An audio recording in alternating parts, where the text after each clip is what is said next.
Happy New Year's, everyone. Today we're going to be delving into the depths of terraforming. That should be fun. Terraforming was actually, for the longest time, my main form of building. Now, the prompt I was specifically given was hills, valleys, and cliffs.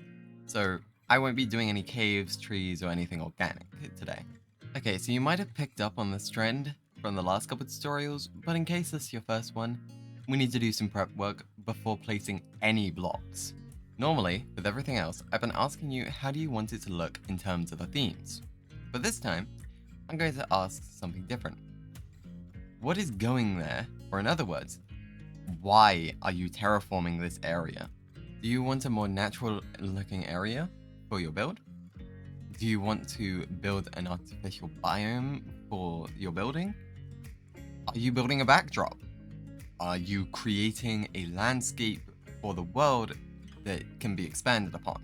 Now, some of you might not like what I'm about to do, but I promise you that A, I don't play this game often, B, I am not sponsored by it, and C, I have a point.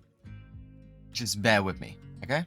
Genshin Impact has some of the best landscaping I've ever seen inside of a video game. Sure, you can take examples from other games, but this is what I'm choosing to talk about. The reason why I praise the landscaping of Genshin Impact so much is because even without any game mechanics, it draws your intrigue and calls for you to explore, with high points and nook and crannies everywhere. Not only that, but the landscape also tells a strong story before you're told anything. For an example, I'm going to look at Storm Terror's lair. As you can see, the building is in the center of this area, but the real question is why? Well, when you look at this, what do you interpret? I don't know about you, but I see isolation.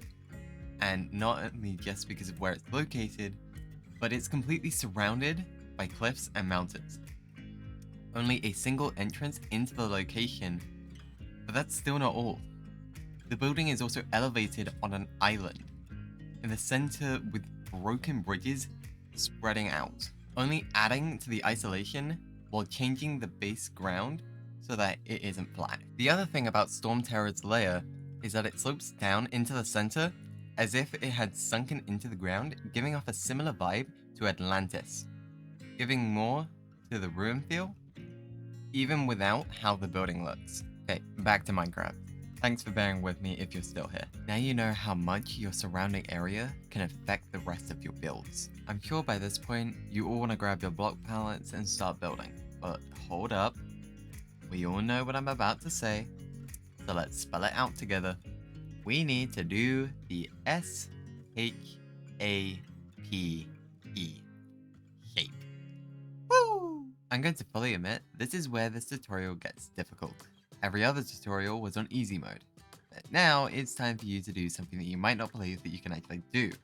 But trust in yourself, you can definitely do this, even if it's not your first try, just go again. There's no harm in failing as long as you learn from what you did like and what you didn't like. So what do I mean?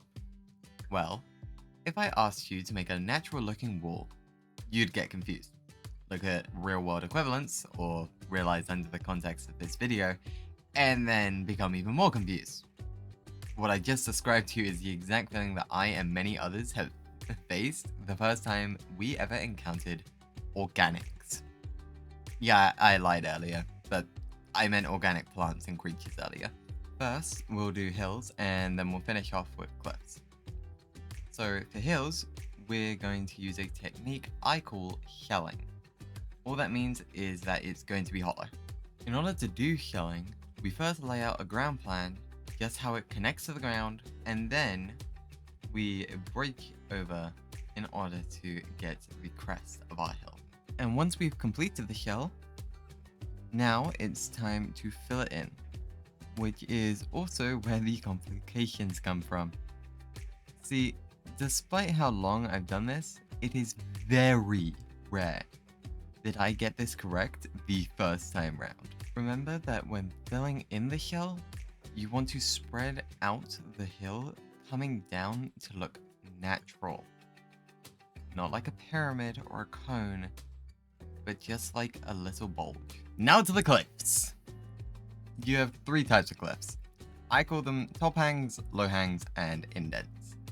Hopefully those names are self-explanatory.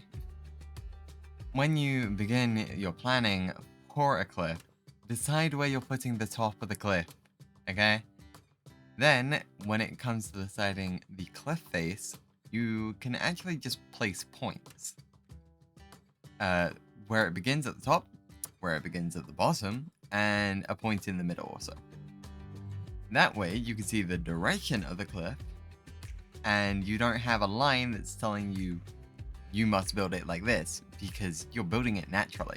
So sometimes points are actually more useful, because you're not locking yourself behind that like imaginary line of like, I must build this way, you know? And of course, depending on how big you build the cliff, sometimes you might want to put more points, sometimes you might want to put less points. It's all dependent on the size. Then, just like with the hills, you fill it in, trying to make it as natural as possible. Some people like starting from the bottom, some people like starting from the top.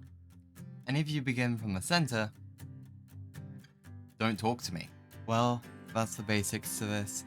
I won't lie, I haven't slept trying to make this video for you guys, and my voice has been dying. So I'm sorry if you could hear that in the recording.